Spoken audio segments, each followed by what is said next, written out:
You're listening to a podcast by Way Collective, a contemplative community for love and liberation in Santa Barbara, California. This recording was the conversation starter at our dinner and dialogue gathering on July 30th, 2025. Thanks for tuning in.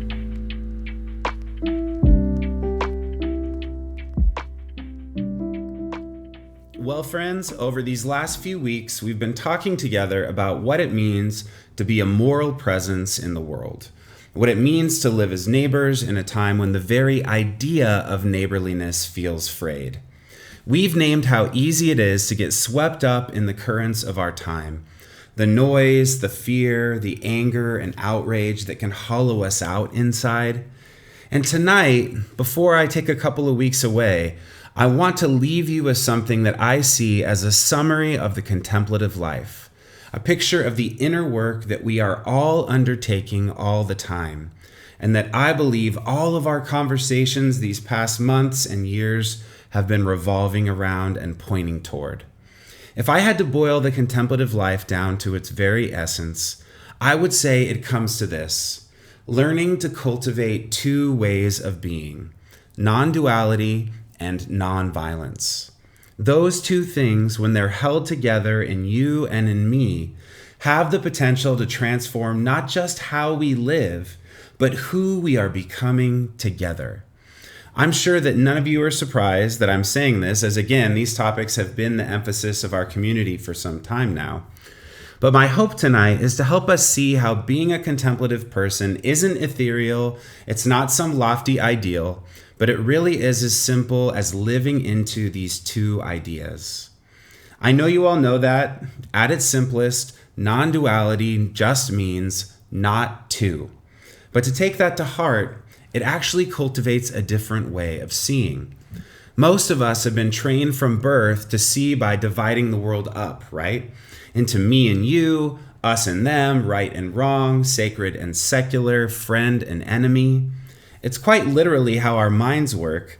They slice reality up into manageable pieces, and the truth is, that ability to sort and categorize has helped us survive and know how to make our way through the world.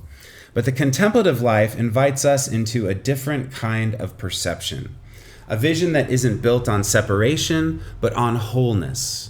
It's not that in wholeness our differences disappear. I mean, God knows our differences are all too real and often feel like they're being shoved in our faces, right? But non-duality is a way of seeing through the differences to something deeper, a field of connection that has been there all along. And here's the surprising part.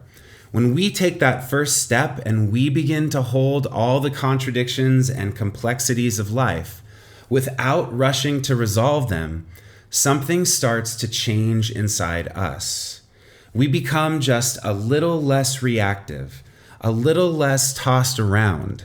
We begin to meet a divided and difficult world from a quieter and calmer center of gravity within us. And here's the thing. Again, this isn't just a lofty spiritual idea that only monks and hermits can realize.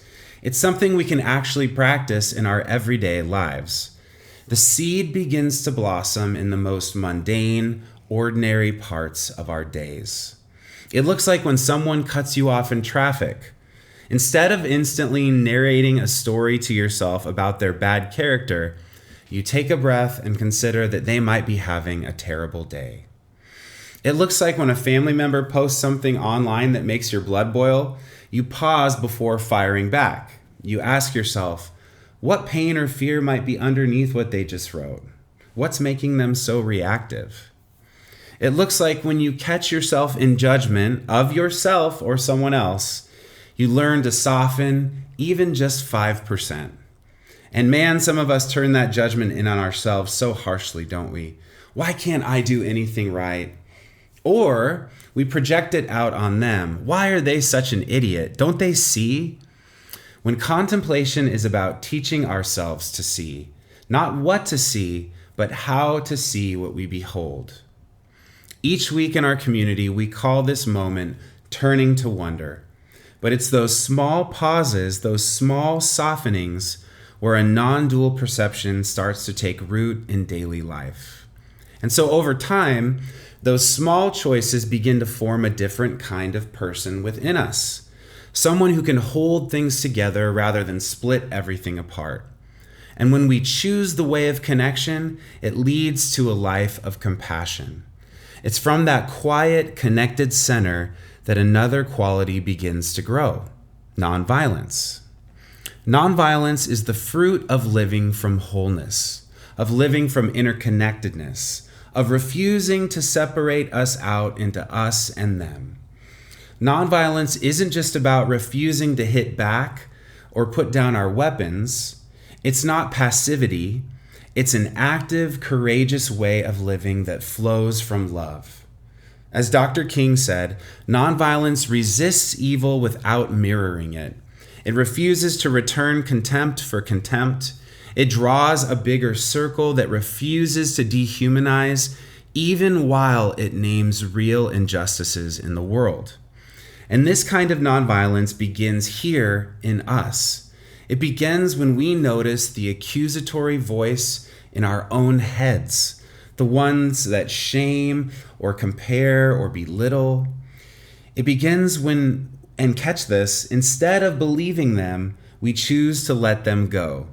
It begins when we speak gently to our own hearts and cultivate inner welcome for all our own complexities.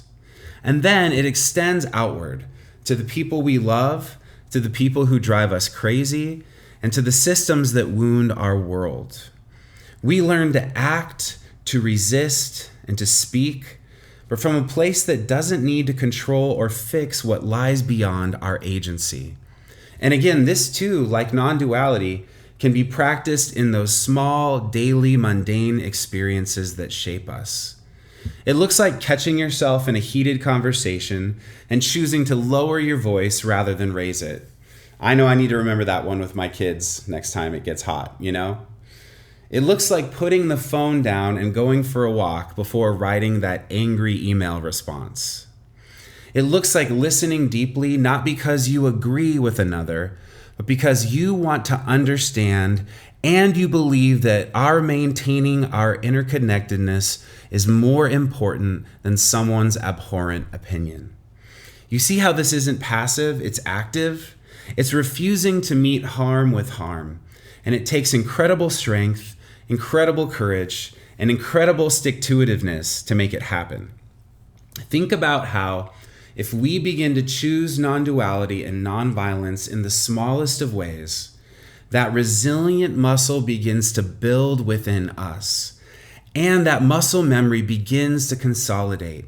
And little by little, we grow the capacity to be non-dual and non-violent people in the bigger challenges in our lives. But it starts small, right?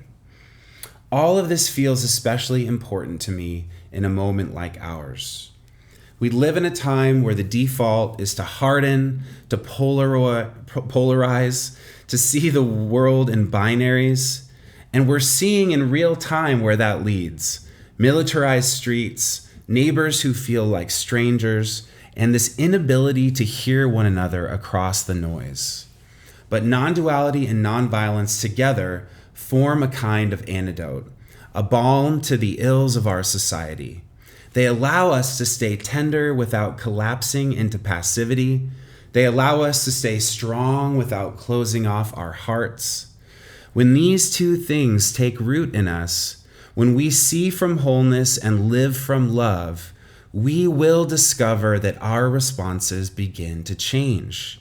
And I know that you all know this because I've heard you talk about how your conversations are different around the Thanksgiving table and with your coworkers and with your friends who are still in that old place.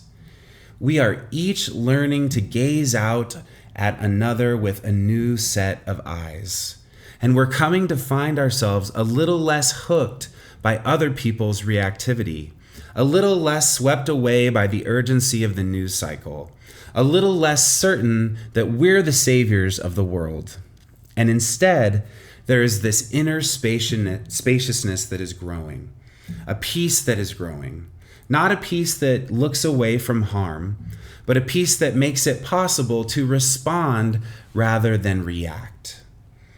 We start to see that we can only give what we ourselves have received. If I want to bring mercy into the world, I have to know mercy. If I want to live nonviolence outwardly, I have to cultivate it inwardly. I saw a friend post the other day this new tattoo that he had gotten with what he said were the final words of Dr. Barbara Holmes, who was a teacher at the CAC who recently passed. And these were her words: "Forgive everyone for everything." And I thought to myself, that's it. That's the gospel. That is the nature of God. And that is what each of us are invited into this lifelong journey of reaching toward and growing toward, becoming love until there is nothing left within us but forgiveness. And I think that quality that is on the other side of that, joy. So here's the invitation I want to leave us with while I'm away. May our lives be a daily rendezvous with non-dual seeing and non-violent being. May we notice where our minds divide things up, notice where our hearts close off, and in those moments, just breathe. Practice coming back to the deeper current beneath all that noise. Because if we can learn to see from that place and to act from that place, then even in a violent and fragmented world, we can become living invitations to another way. This, more than anything else, is what the contemplative life is about. It isn't about escaping the world or becoming super spiritual. It's about becoming so deeply grounded in these two ways of being that they become the way we walk through the grocery store, the way we show up in our families, the way we vote, the way we hold space for each other. I don't know about you, but I have found this to be deeply hopeful. Even as we confront systems of harm, even as we name the harsh injustices of our time, we're also being called to become people whose very presence is a small act of peace. And if we do this, if we take seriously this daily practice of non-duality and non-violence, it will not just change our own lives, I believe it will ripple out. Imagine a few dozen people in our little community carrying that posture into their neighborhoods, their workplaces, and their friendships. Imagine the small, unremarkable ways that our presence could begin to disarm fear, open up space, and plant those necessary seeds of compassion. That, to me, is the heart of the contemplative life. And that's the work I believe we're called to keep doing together. I'm overjoyed that we get to keep dreaming about how to share this life with others and to see what happens when we meet a divided world with spacious hearts. And I have a hunch that we might find, perhaps to our surprise, that this kind of presence has the potential to change everything. All right, I'm looking forward to talking about these ideas with you tonight, and I want to offer up 3 questions for contemplation and conversation. The first question is the self question. What is one small, ordinary moment in your daily life where you could practice non-duality or non-violence, right there in the middle of everyday life? And number 2, the sacred question. Have you ever had an experience where a moment of connection, however small, felt like it opened you to something larger, to God or to the sacred, without you even trying? And what was that like? Maybe share a story.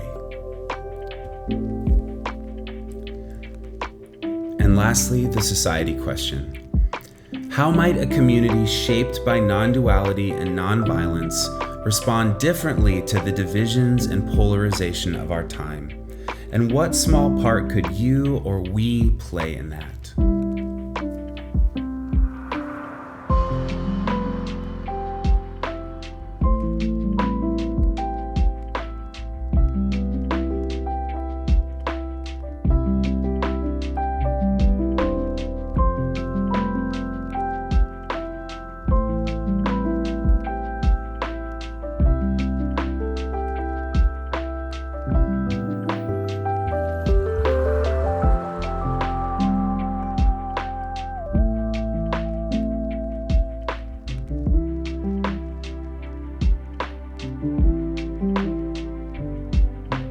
Thanks for listening to this podcast by Way Collective.